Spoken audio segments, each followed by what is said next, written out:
Well, I watched Saturday night's main event, and I'm ready to talk about it. No scripts, no notes. Let's just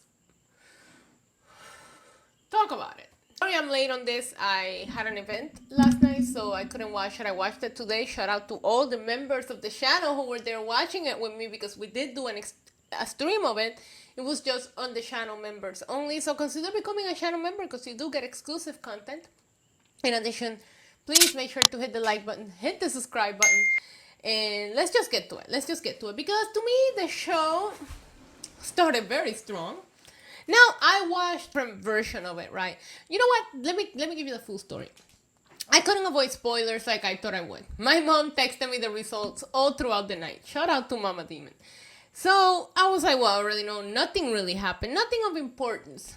So I decided, okay, I don't have to stay away from social media. I opened the social media and I did see what they did after the show, which I think is the one takeaway.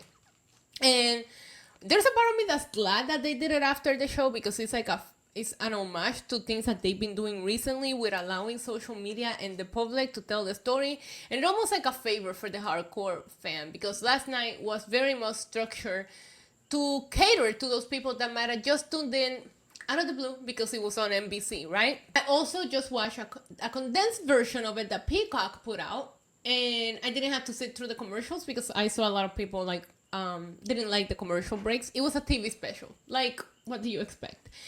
And that being said, I don't have any criticisms in regards to like the commercials or this or that, because I didn't have to experience it. Presentation wise, it was a beautiful looking show. I still find it creepy that the narrow like walkways, just for the safety of the superstars. There is just some weird people out there.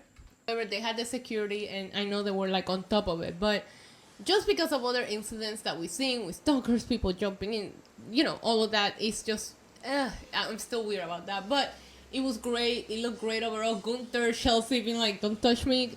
Great stuff. The retro vibe to it, they really stuck to that theme. It was a very aesthetically pleasing show. The ropes, the referees were in the OG outfit. 10 out of 10. I really enjoyed the presentation of it. In my predictions, I actually predicted nothing will happen. While I was openly rooting for Kevin Owens to win, I said on my official predictions, they're up on this channel, I thought Cody was going to retain. So I shouldn't be sitting here complaining about that. But I do have some things to nitpick and rant about. And I'll start. For me, the show got, I don't want to say worse, because I enjoyed it. I thought it was okay. You know what I mean? For what it was, I thought it was okay. But if I had to tell you like my favorite matches, it was like the opposite, where it started here and it ended here for me. And do not think this is a Cody hate rant. It should be. But it was actually the opposite way. I was very disappointed in Kevin Owens in this fight.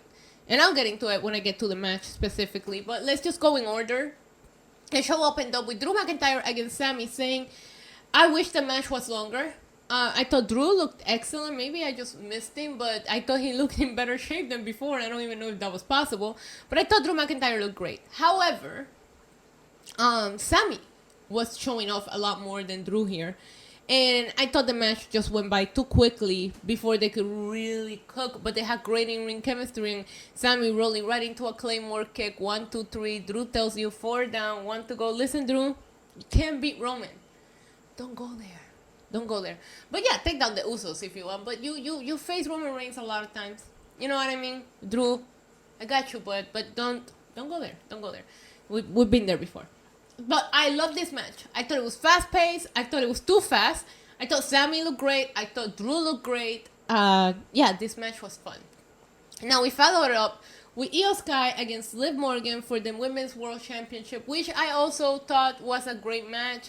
I think it's time that we give Liv Morgan her flowers. I'm tired of the haterade going on around Liv Morgan. Now, if you're tired of a certain feud, of a certain way that a story has gone or a ring has gone, it's a lot different than the performer themselves. And I thought that Liv Morgan has been delivering time after time after time again. I like her. I like her in the ring.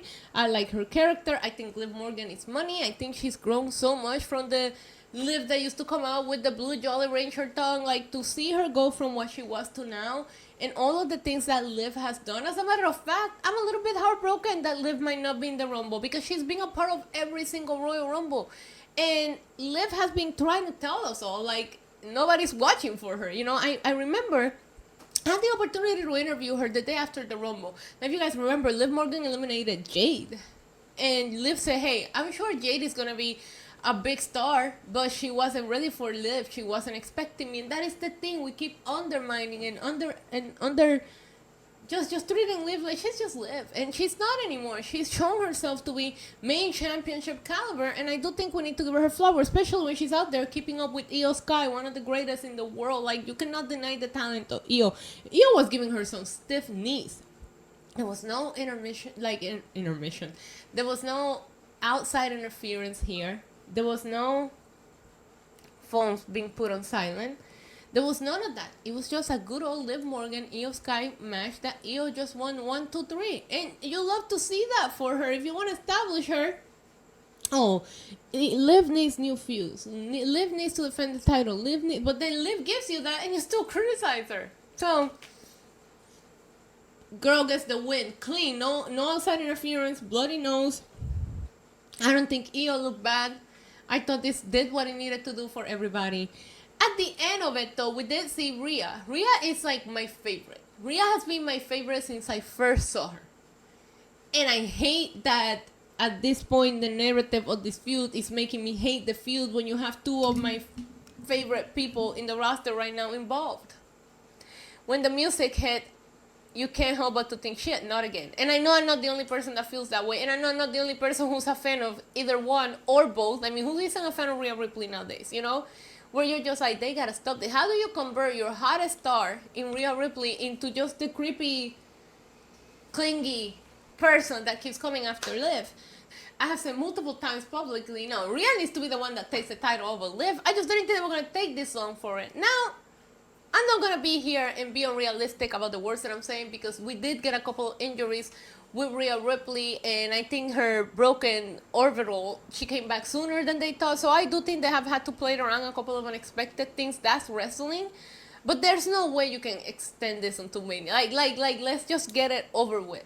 I thought there was a part of me that was like, you know what? If Iyo wins the title here, you can go into like Liv requests a rematch and Rhea costs Liv. You know, like I thought there was other ways that we could play around, but I'm excited that Liv didn't lose. I just really need this feud to be over with, regardless of who ends up with the title. I just don't want this story to continue on.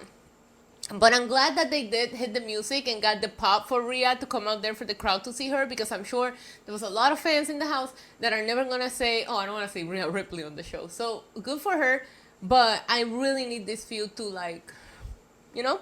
All right, great.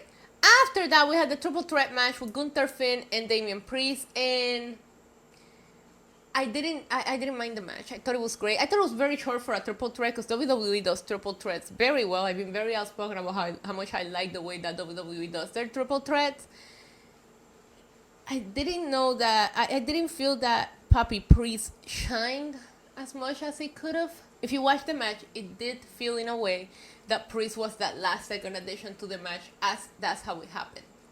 But it shouldn't have felt that way because Finn interfere in Damian's match, so Finn should have felt like the add-on. I thought Finn looked incredible in the ring here. I thought Gunther looked motivated again. I thought Damian was trying to do a lot of things that for his size are crazy that he's trying to pull them off. But I love seeing Gunther regain his confidence, get the pin on Finn Balor. But let's move on.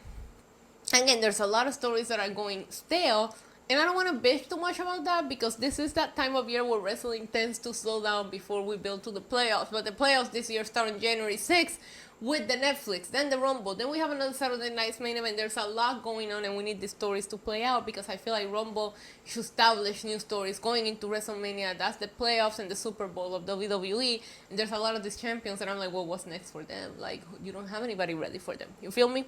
Okay, great. Do you feel me? You feel me? Like, for real. Do you feel him, sir? I do. So then after that, we go into the United States Championship match. I gotta tell you something. Love the finish. That was one of the best Prettier.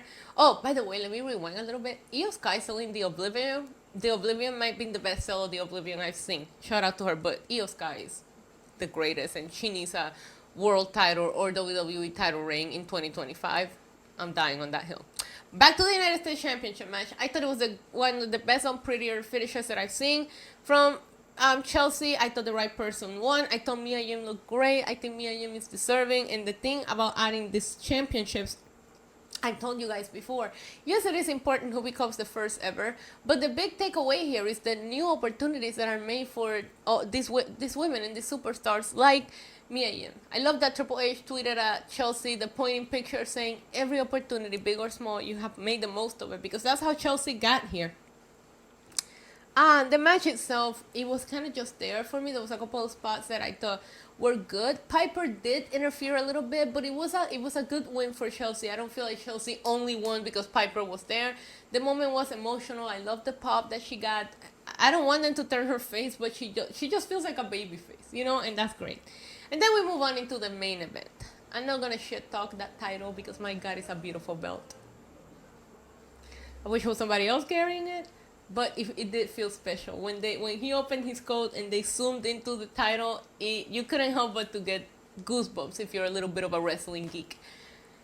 I was very disappointed in the way that Kevin Owens wrestled this match. I didn't think he shined like at all. I thought Kevin Owens was gonna go crazy as soon as he came out. The way that Kevin Owens had been telling you all this like anger that he holds towards Cody because of everything that Cody did. Cody was. I can't even fucking form the sentence. Cody was great. Cody hit that RKO. I thought that was great. Cody was doing some great moves, but maybe it's because I just didn't think that KO was countering the way that I thought that he would. I thought, and he did post-show, don't get me wrong, he did destroy him, but it would have been so much better for the match to be stopped, and that's how Cody retains, because KO went so crazy, because he package pile drive him in the match. And that's a bad move, and somehow everybody comes out and we stop the match and you can still have the weird interaction with Triple H. I don't know, I just expected Kevin Owens to go fucking him. And he didn't. If you go back and watch the match, it feels like Kevin Owens never took off. So at that point, as you're watching the match, because I'm rooting for Kevin Owens to win, don't get me wrong, but as you're watching the match, you're like, let Cody win. Because this guy did not show up at top of his hating game. And not like Cody should have not. He should have never stepped off of Cody Rhodes' neck, and that is not how the match went. And nobody's talking about that. Nobody's talking about that. I don't think that Kevin Owens was the Kevin Owens that we know in this match. I thought their first match was better, and Kevin Owens hesitated to hurt him there. This is when you don't hesitate not one fucking second. So I was disappointed on the way that Kevin Owens fought this. The match was just there. And of course, after the show, we all know what happened. Kevin Owens package pile drives Cody, takes off with the belt. I love that. And Triple H, they have a little bit of a shoving thing. The rumor is that Kevin Owens took off with the belt. That was supposed to be a one night only for Saturday night's main event. And Cody had to spend the night in the hospital. They're not telling us he has a broken neck, Randy Orton style, but he also didn't have a fun night, is the way that they're selling us this, right? So we'll see what happens, but I thought it was, if you had low expectations of the show, which I did, I thought it was enjoyable. If you didn't watch it live, I suggest go back and watch what Peacock put on, but let me tell you something, there's still a weird commercial picture-in-picture break on the main event, so you still might have to deal with some commercials. Yeah, overall, I'm gonna give it a 6 out of 10. Aesthetically pleasing, great in ring. Nothing of substance happens outside of us finding out who our first United States champion is. And now we know that Drew McIntyre is possibly going after the OG bloodline. That's it. Am I mad about it? No. But I'm mad at Kevin Owens! Let me know in the comments down below, what did you think of Saturday night's main event? And until next time, adios. Mwah.